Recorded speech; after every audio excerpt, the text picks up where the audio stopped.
Hello po, good evening sa inyong lahat. Ngayon, isi-share ko po sa inyo itong recipe ng Laguna na special dish nila na kulaong talong. Ito po ay niyog na kinayod. At ito po yung ating talong. At ito po yung ating mga ingredients, magic sarap, tsaka yung siling green, sibuyas, at bawang, at paminta, at asin. At ito po ang ating patis. Kung ayaw nyo ng patis, pwede naman asin na lang po. At ang ating suka. At ngayon, ang gagawin po natin dyan, ihawin muna po natin itong ating talong. At ito pong niyog natin, mamaya lalagyan po natin yan ng baga para po magkaroon siya ng flavor na smoke. Ayan po, kailangan pagbagain po natin ng mabuti. Kasi ilalagay po natin siya dun sa niyog natin para ay ma-toasted yung ating niyog.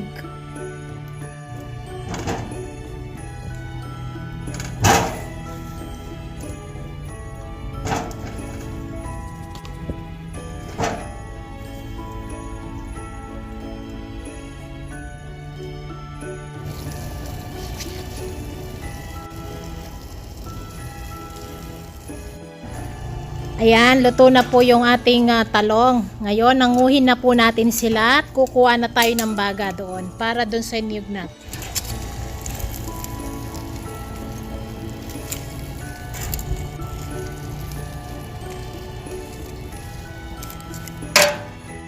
Ito na po yung niyog natin. At ito yung ating baga. Ayan, lalagay natin dyan para matosta yung ating niyog.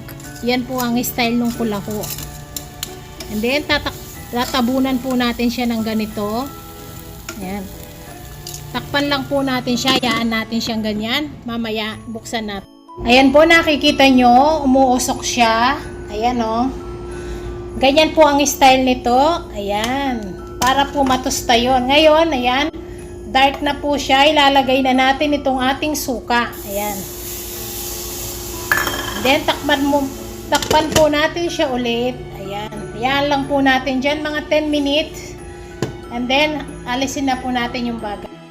Ito po, buksan na natin siya. Ayan. Ngayon, alisin na po natin yung uling natin. Ayan o, natusta po yung niyog. Alisin po natin to.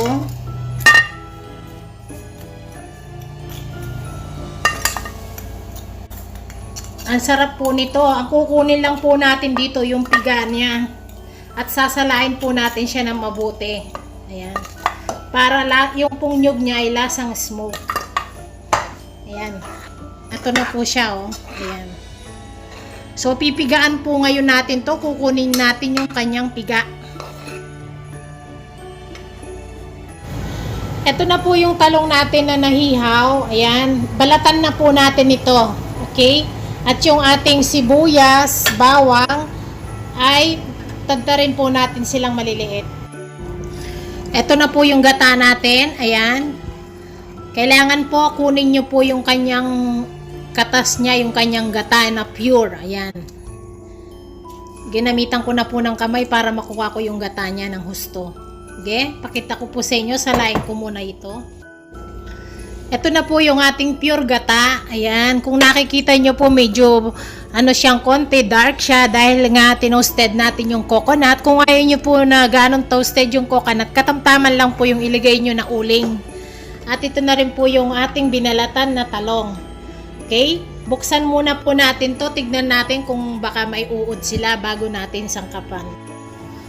Ito na po yung gata natin. Ayan. Salain nyo po siya ng mabuti para mawala yung itim-itim.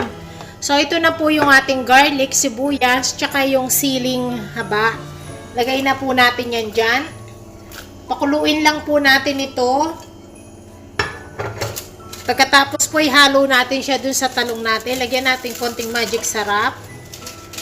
At konting patis. Kung ayaw nyo ng patis, pwede naman. Konti lang po, asin na lang lagay nyo. At itong ating paminta. Ayan.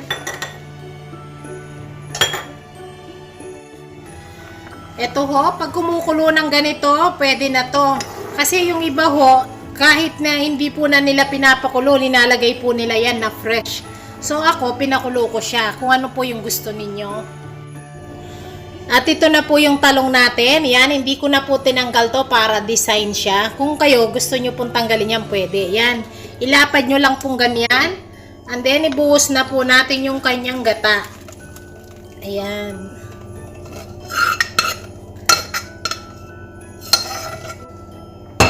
Ayan. Ito na po ang ating kulaho. Ayan. Ng Laguna. Yan po yung specialty nila. Pakuluin lang po natin ng isang beses. Yan, pwede na po yan. Kasi yung pong iba, hindi na nila pinapakulo yung gata. Fresh po nila nilalagay yun. So ako, yan, pinakulo ko po siya. Isang kulo lang po to, pwede na. Ayan na po yung ating kulaho ng Laguna. Yan. Okay na po yan. Ay, napakasarap niya. Try, subukan niyo po. Tikman nyo po siya, lagyan nyo siya ng konting asin kung matabang. At yung suka, kung gusto nyo po medyo maasim-asim pa, pwede nyo siyang dagdagan kasi naglagay na tayo kanina sa coconut. Ayan, luto na po ang ating kulaho. Tikman na natin siya. Ito na po yung ating kulaong talong ng Laguna.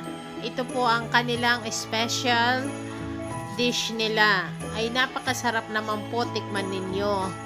Sorry na babalid ako sa salitang kulahong. So, ganun na rin po yun. Understand nyo na yun. Kuha na po tayo para tikman natin siya. Ayan. Lagyan natin siya ng gata. Ayan.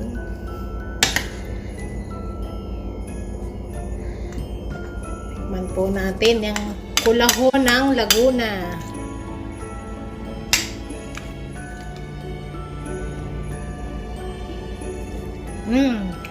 Ang sarap po niya. Tansyahin nyo lang po yung kanyang sangkap. Salamat po.